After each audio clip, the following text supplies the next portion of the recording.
Olá, estudante! Seja bem-vindo a mais um Tira Dúvidas, nosso encontro diário e ao vivo com os professores do programa Se Liga na Educação. Na manhã de hoje, nós assistimos mais algumas aulas da área de matemática. Respeitando o distanciamento social, teremos apenas 2 professores por bloco. Nesse primeiro bloco, estão aqui comigo os professores de matemática, o professor Alexandre Duarte e o professor Gustavo Bonfim. Sejam bem-vindos, professores. Obrigado, Cláudia. Gostaria também de agradecer a presença dos nossos intérpretes de Libras, o Daniel Costa e o Guilherme Rodrigues, que está conosco nesse bloco.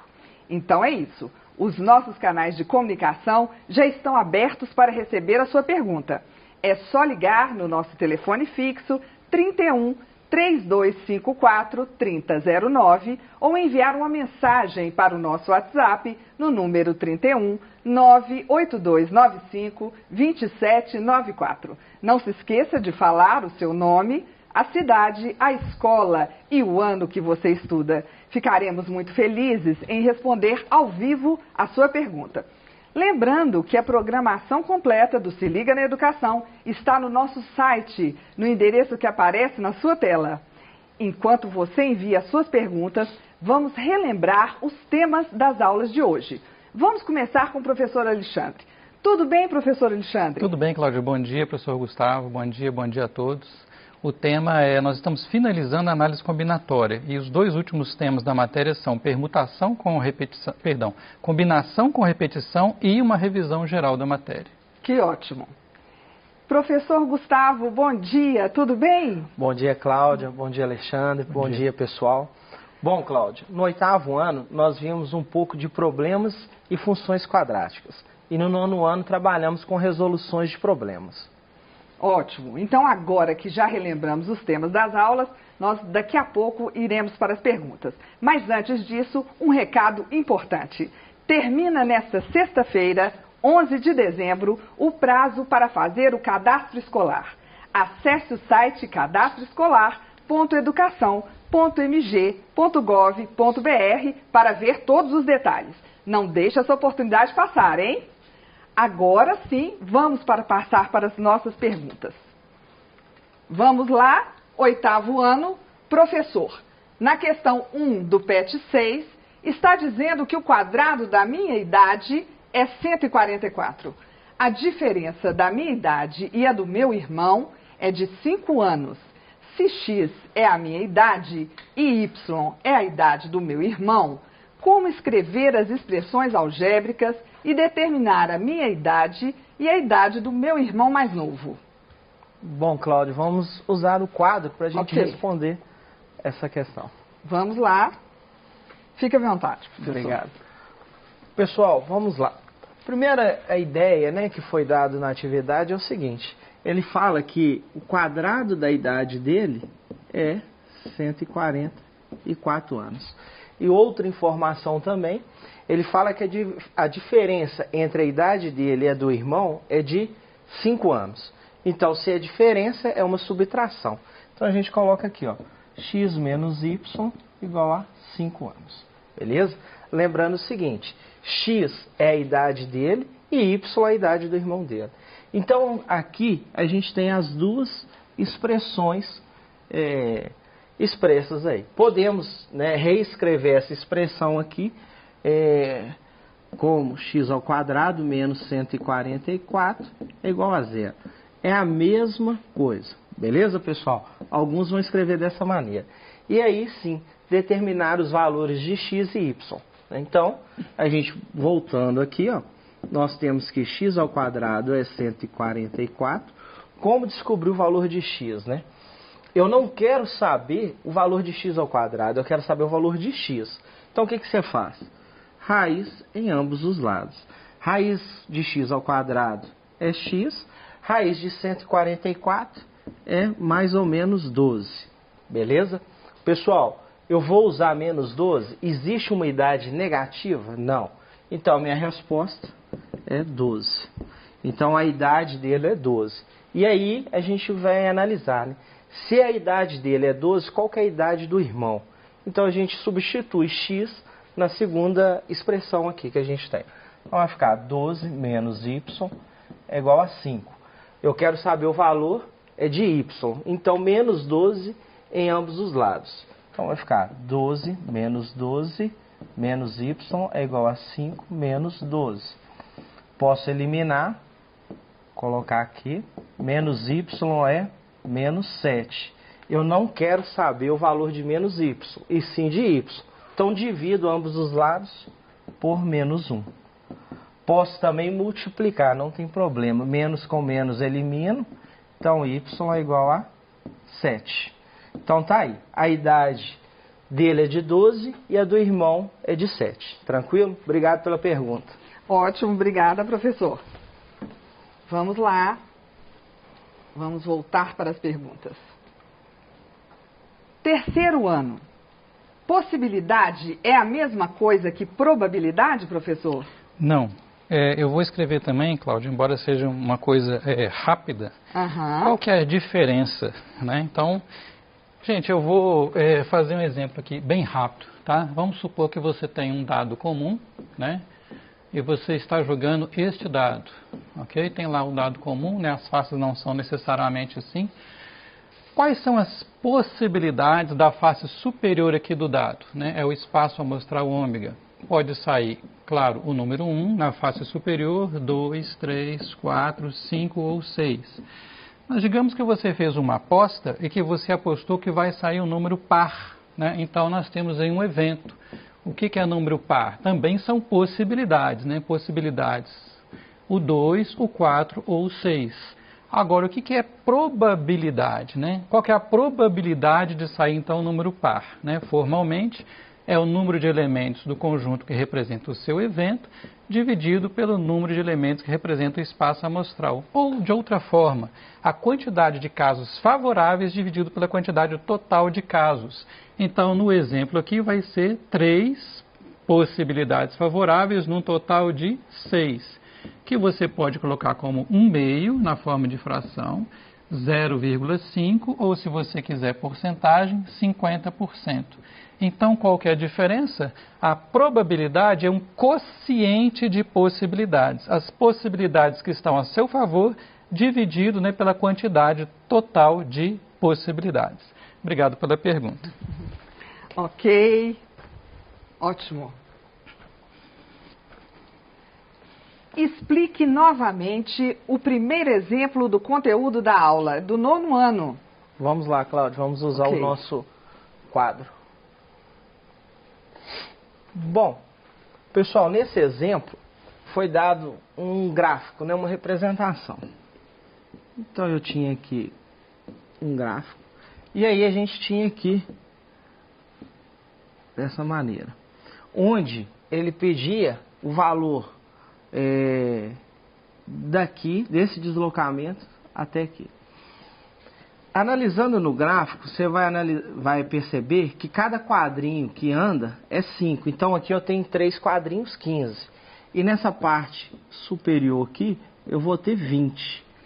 Outra análise é o seguinte, para mim fazer esse somatório, eu tenho que somar 15 mais 20, mais esse trecho aqui, ó, que eu não sei o valor, vou chamar de x. Tá?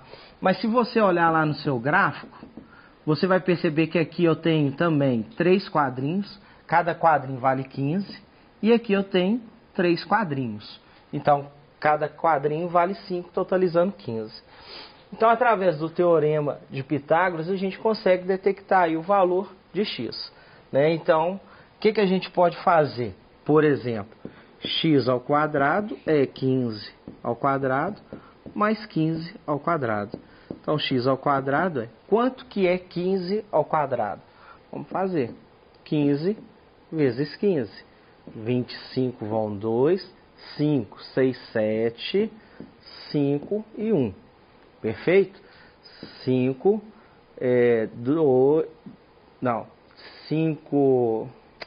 12, vai 1, 2. 225. Ou seja, 225 mais 15 ao quadrado, de novo, 225. Então, x ao quadrado, 450. Você pode fazer, pessoal, várias formas aí, fatorar o 450 e detectar.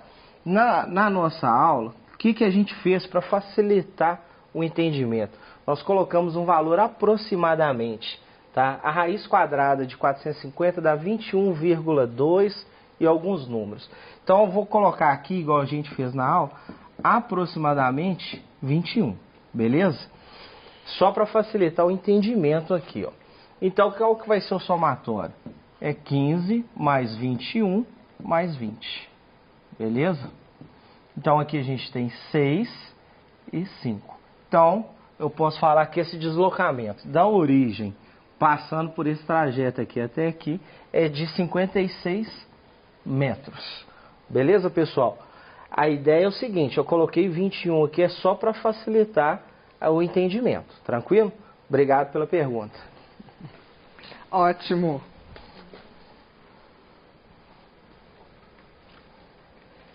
Terceiro ano. Na permutação com repetição, na fórmula, a gente tem N menor que o K? Não. Então essa dá até para responder sem usar o quadro, Cláudia. Certo. O que é o N? É o número de objetos ou elementos que você quer distribuir. O que é o K? É o número de posições. Então, por exemplo, vamos supor que tem uma empresa com 10 funcionários, que você é o chefe dessa empresa, o dono dessa empresa, e você vai constituir uma comissão com 4 funcionários. Neste exemplo, o N é 10 e o K é 4. Então, em todos os casos de análise combinatória, em geral, o N é maior ou igual ao K. O único caso em que o N é menor do que o K não é da permutação, é da combinação. Por exemplo, você tem 10 carros idênticos e você tem 3 cores para pintar os carros. Como os carros são idênticos, a ordem não importa, é um problema de combinação. Mas é claro que, como você só tem 3 cores para pintar 10 carros, em algum momento você vai repetir as cores. Então torna-se o N igual a 3 e o K igual a 10. Aí você observa na aula o que acontece. Quando a gente transforma a combinação com repetição numa combinação comum, aí sim o N vai se tornar maior do que o K e a gente vai resolver pela fórmula da combinação comum. Obrigado pela pergunta. Correto. Primeiro ano. Nas coordenadas, o X sempre vem antes do Y? Sim. Então, uma maneira de guardar isso. Guarda que está em ordem alfabética. Tá? E é interessante guardar também os nomes, Cláudia, que às vezes, né, professor Gustavo, às vezes a questão cobra, no Enem cobra. Como é que é o nome do X? A primeira coordenada, a coordenada X, é a abscissa. E a segunda coordenada, a coordenada Y, recebe o nome de ordenada. Então, na ordem do alfabeto, primeiro o X, depois o Y. Se fosse tridimensional, depois viria o Z. Beleza? Perfeito.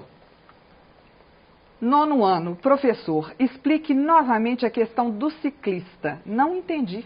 Vamos lá, Cláudia. Vamos entender essa questão aí. É isso aí. Pessoal, na questão do ciclista, tínhamos aí um gráfico. E nela tinha o trajeto da seguinte maneira aqui, ó. Eu tinha o ponto A, o ponto B e o ponto C. E aí ele estava perguntando que teria 2 ciclistas. Um passaria pelo trajeto AC, o outro iria fazer AB e BC. Tranquilo? Quais são as medidas que você vai observar lá? Então, aqui ó, nós teríamos a medida aí de 15 e aqui de 30. E aí ele pergunta, qual que é o melhor trajeto para se fazer nesse caso? O ciclista que vai passar AC ou o ciclista que passa pelo ponto B, né? Então algo assim que a gente usa, né, no dia a dia, né? Às vezes você vai fazer um trajeto e aí você pode passar aí pela hipotenusa e você vai perceber que é mais rápido, né? O trajeto é menor.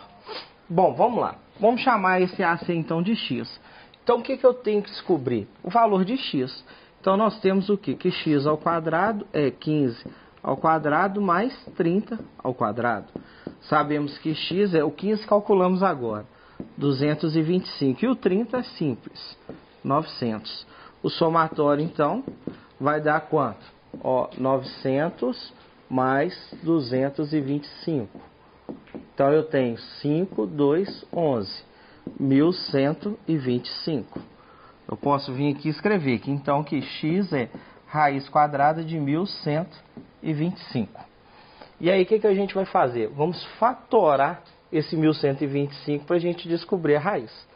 Acompanha comigo aí, Alexandre, me ajuda aí. Com certeza. 1125, por exemplo, vou dividir por 5. Dá para dividir por 3 primeiro.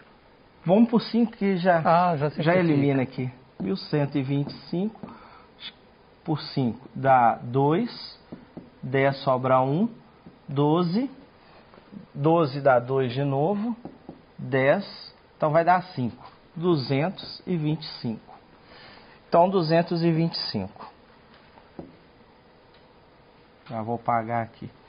Posso dividir de novo por 5, 225 por 5 dá 4, sobra 2, 5, 45.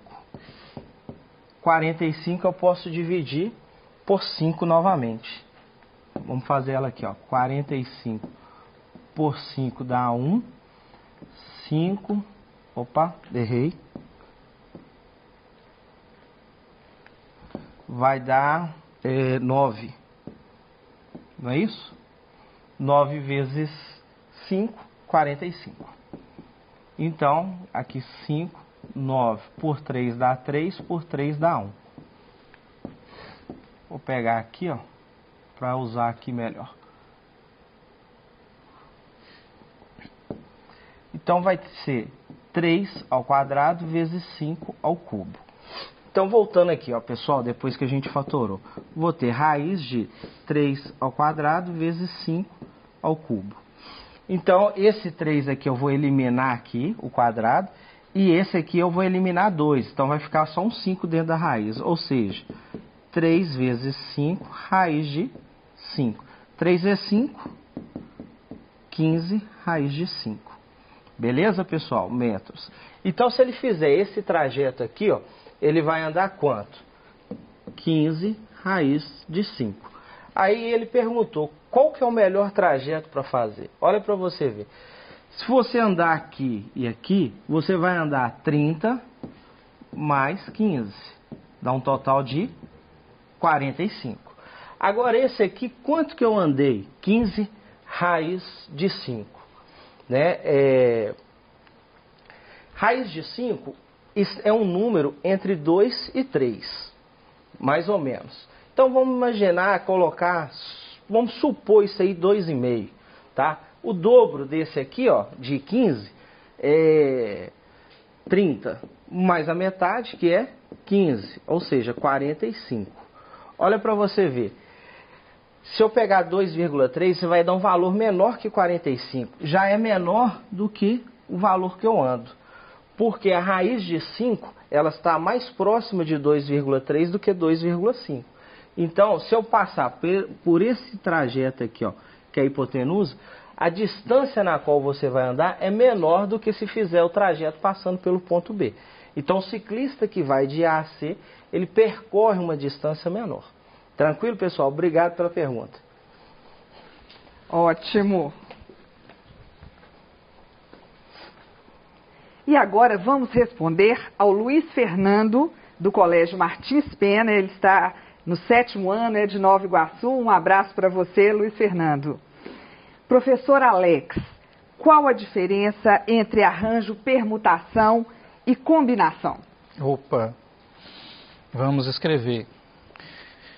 Vamos. É o Luiz? Luiz Fernando. Um abraço para o Luiz Fernando. O Luiz Fernando só perguntou praticamente a matéria toda, né? Mas é importante.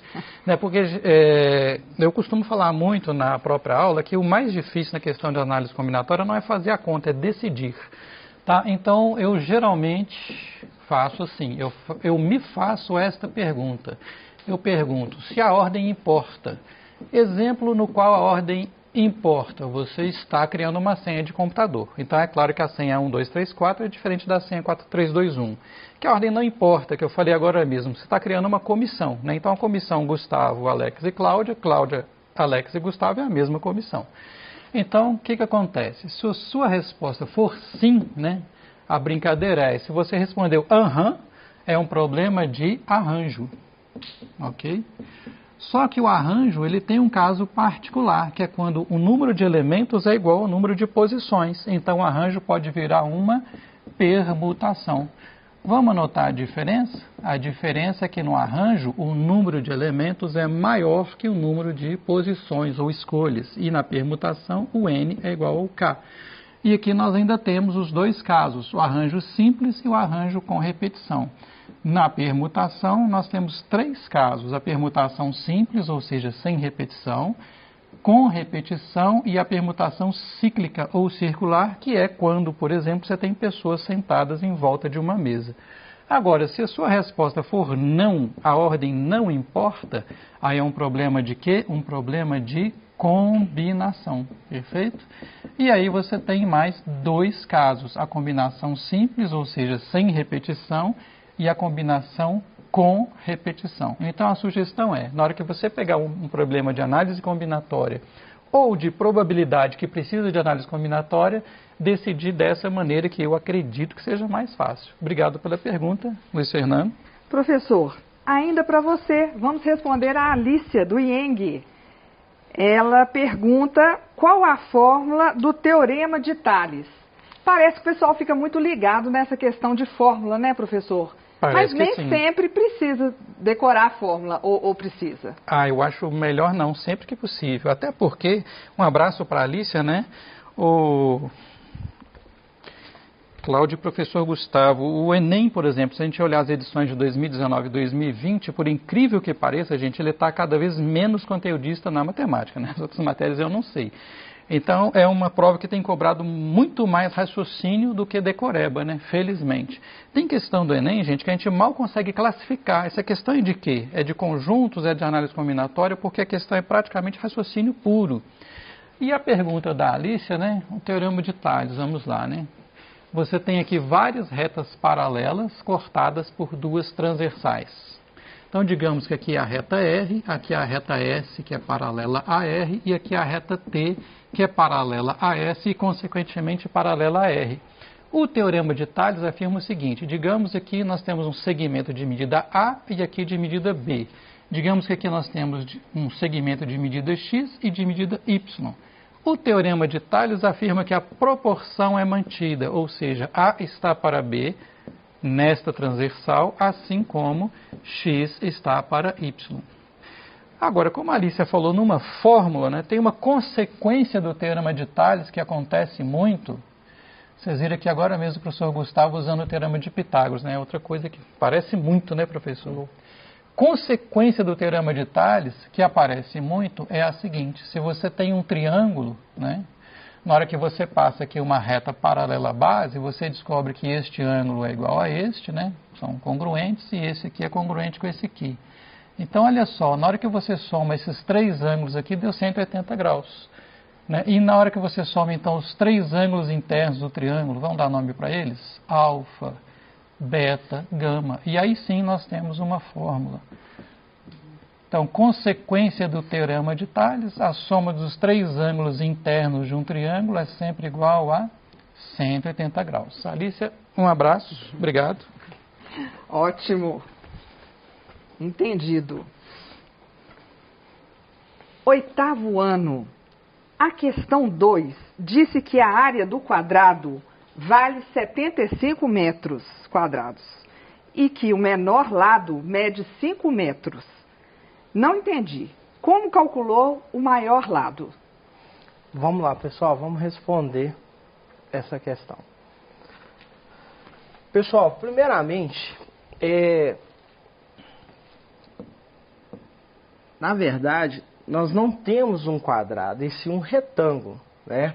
Então, por isso que até na pergunta ele deve ter confundido aí a questão de metragem quadrada e com quadrado.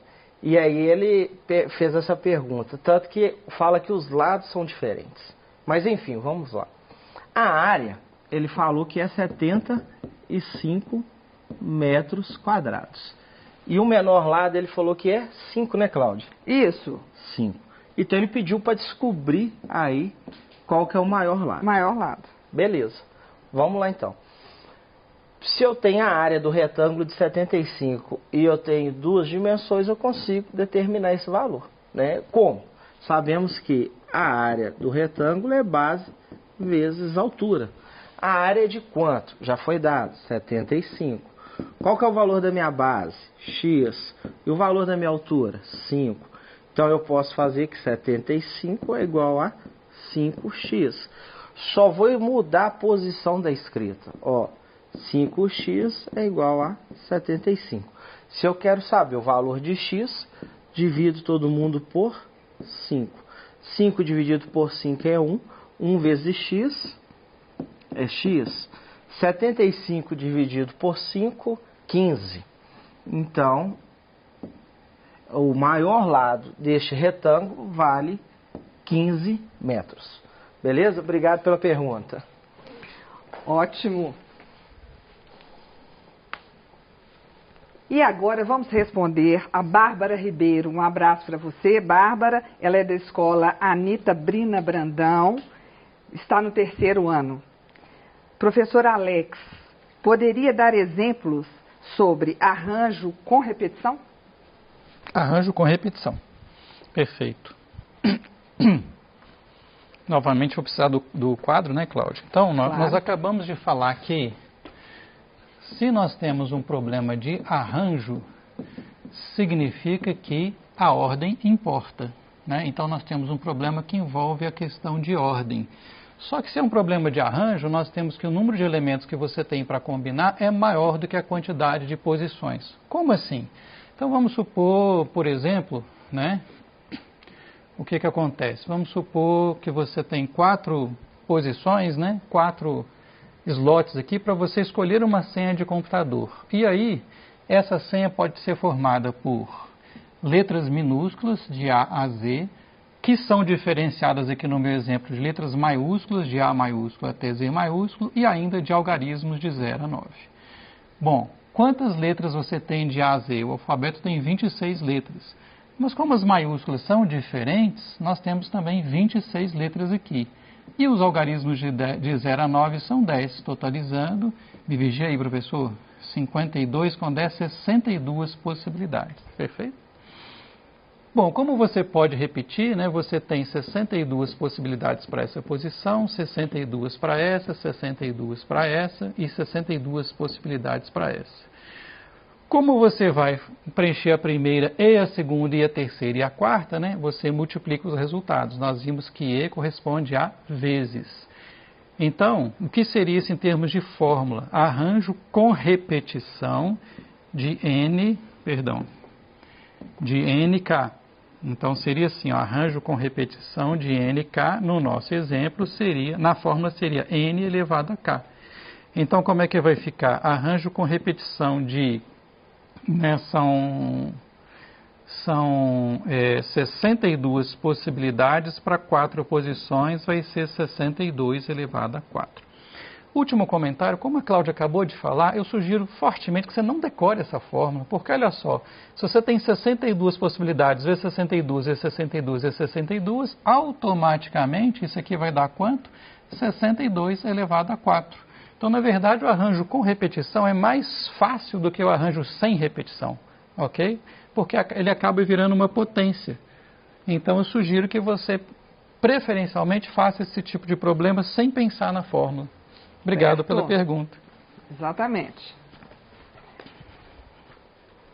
Professor, vamos fazer, nós estamos com o tempo quase terminando. Tem como fazer a questão 4? Vamos lá, vou passar só uma explicação da questão 4. Pessoal, Vamos lá, presta atenção. Na questão 4 foi pedido a largura de um rio. Então eu tenho aqui, e ele me deu esse desenho aqui, ó. E aí ele me disse o seguinte: aqui vale 40, aqui vale 4 e aqui vale 5. E ele pediu essa largura aqui, ó, tá? Ele estava num ponto de um rio, ele queria o outro ponto da margem, e aí ele deslocou o percurso do rio e viu que nesse momento aqui, ó, quando ele deslocou 5 depois dos 40, ele chegaria aqui. A gente pode fazer isso por semelhança de triângulo, né? O que eu vou fazer? Eu vou desenhar esse triângulo aqui.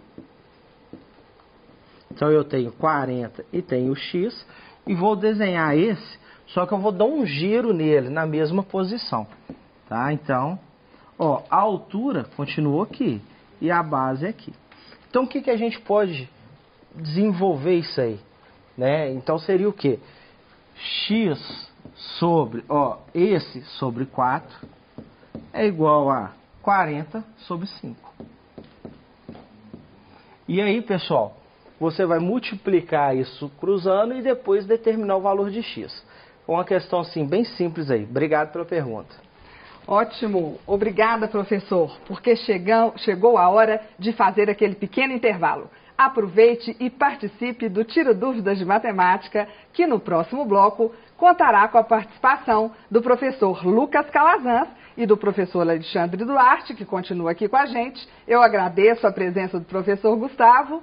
E você, estudante, continue mandando suas dúvidas no nosso telefone fixo ou envie uma mensagem para o nosso WhatsApp. Estamos esperando a sua participação. Até já!